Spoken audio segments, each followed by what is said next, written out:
Hi there, it's Sabrina, your host of About This Aging Thing. We know black don't crack, but what about our sex, health, interest, and truth? So normally, we talk about each thing, but this month I've been led to talk about grief. Some people have asked me to talk about grief. I am not a grief counselor. I did not go to school for this. I am not certified in any way. Other than I've been through a lot of grief and I've gotten on the other side of it. And there have been people that have crossed my paths that have asked me to actually talk to other people about how I overcome the things I've overcome. How I just continue to get up every morning. So I have started to share it. The last two segments we talked about ambushing, when things catch you off guard about the person that you lost or the people that you lost. And we talked about just grief in general, getting through it. So today we're going to talk about a couple of things: how to release the loss, how to navigate through the pain, and how to find a little light in the darkness. Those are the things that I think about on a regular basis.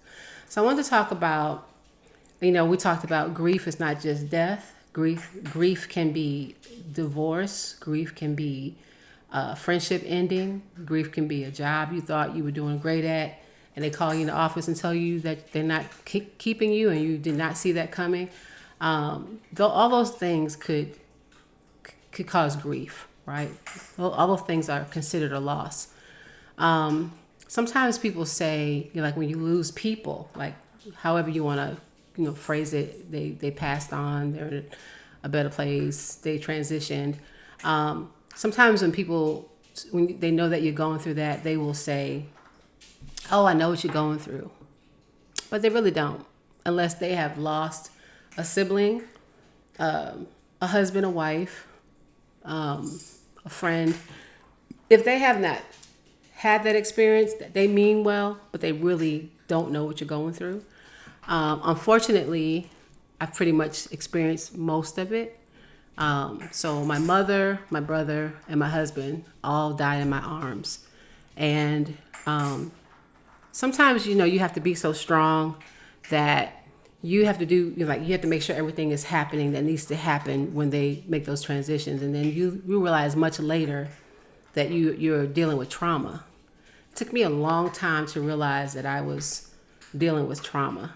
It took me a long time to address how I was feeling and address how I was acting, and to even recognize that, other people around me were hurting too, not just me. So I just wanted to encourage you all, if you've lost someone, if it's been 2 months, 20 years, doesn't matter. No one can tell you how long you should feel, how long you should hurt. To me, you never get over it. You just learn how to live with it. I think I said this in the last segment about grief, is that one of the things that really keeps me going is that I try to remember what my mom, my brother, and my late husband would have wanted for me. And when I get really, really sad and don't want to do anything and don't want to leave the house, that kind of catapults me into, okay, get up. My mom used to always say, get up and be somebody. And so if she felt like you were sleeping too long, she'd come in your room, wake you up and say, you need to get up and be somebody. So I always hear that in my head on those days where I don't feel like doing anything. I wanted to talk about navigating your way through the pain, right? So we always, a lot of us say, we don't want to ever look like what we're going through. That's easier said than done. I think we as women of color do a great job of it because we're so strong most of the time. But I just want you guys to know that it's really okay not to be strong. It's really okay to tell your friends, I'm not having a good day. If they're really your friends, they're going to be there for you. They're going to support you. They're not going to get tired of you feeling that way for any length of time. They're going to respect that your time is your time and you have to get through it. And just allow yourself that, like, sit in that pain. When you're having a bad day, don't be apologetic about it, right? Take a moment for yourself. Take time for yourself. Sometimes I'm like, all right, today I'm doing nothing. I'm going to lay on the couch. I'm going to Netflix myself until I pass out. And then tomorrow I'll get back to business. Sometimes you have to allow yourself that time just to feel what you're feeling, to cry, to mourn. You have to allow yourself that time. It's okay.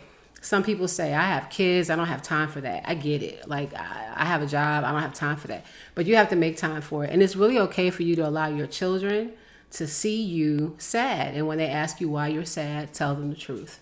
Because that will teach them how to mourn and how to channel their feelings and how to be unapologetic about it without them taking it out on anyone else or making someone else pay for how you're paying, how you're feeling. For instance, someone broke your heart. That's a loss, right? You're grieving that. But the next person that comes along should not have to be punished for what the last person did, right?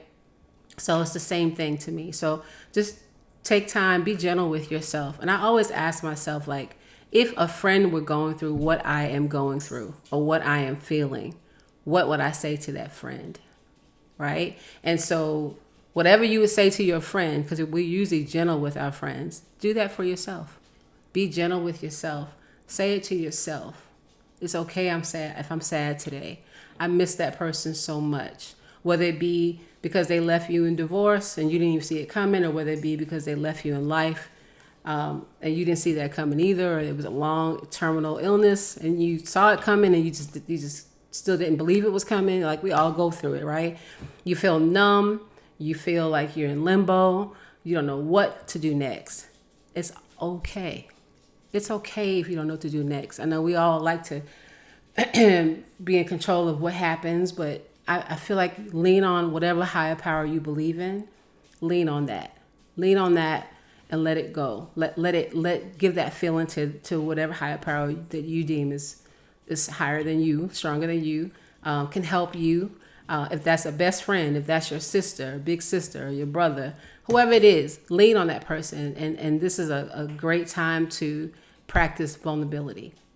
The other thing I want to say is all that you go through takes practice. It took practice for me to get to where I am. So when people say, oh, you're so peaceful. My daughter used to say, Mom, they say people have the patience of Job. She always says, Job has your patience.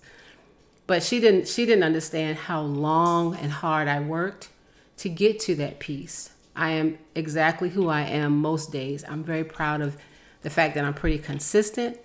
And you could be consistent in whatever that means to you. Like, consistent could be that you are always doing something to heal yourself, whether it be prayer, whether it be meditation, whether it be hanging out with your best friend who always makes you laugh. Do something intentional. Do something intentional that's going to help you heal. Now, healing does not mean forgetting about the person or forgetting about what was done to you, but healing means that you can move on from it. You can continue to function and navigate your way through that pain, right? And get your life back. The last thing I want to talk about is the glimmers of light that come in the darkness. Now, let me tell y'all something. I was in the dark so deeply. Now, I was in literal darkness. Most people talk about darkness and it's emotional, it's psychological. I was in literal darkness to the point where I was so depressed that I would forget to turn the lights on. Did you hear what I'm saying? I would function in the dark. I'd be in the closet in the dark. I would do things in the dark until one day I was like, oh, turn the light on. Like, I didn't even think about turning the lights, the literal lights above my head on so I could see better because I didn't care. Like, I was just kind of fumbling through, trying to get through it. And it was so literal, but most people use it metaphorically, but mine was so literal that I was like, ooh, I need to get it together. I wasn't looking in the mirror.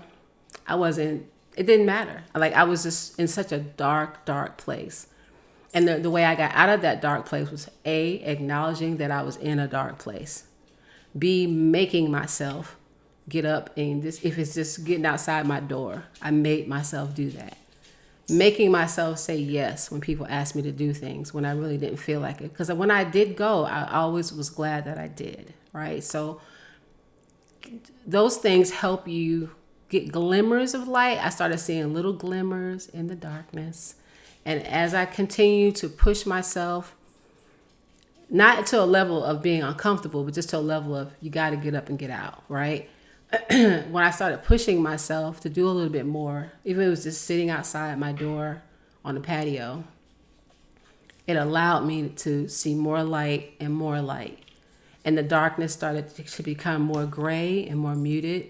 And then it started to become even brighter. And yes, there are still days that the gray haze comes across in my life, but most days are no longer dark. But it took me a long time, my time, to get there.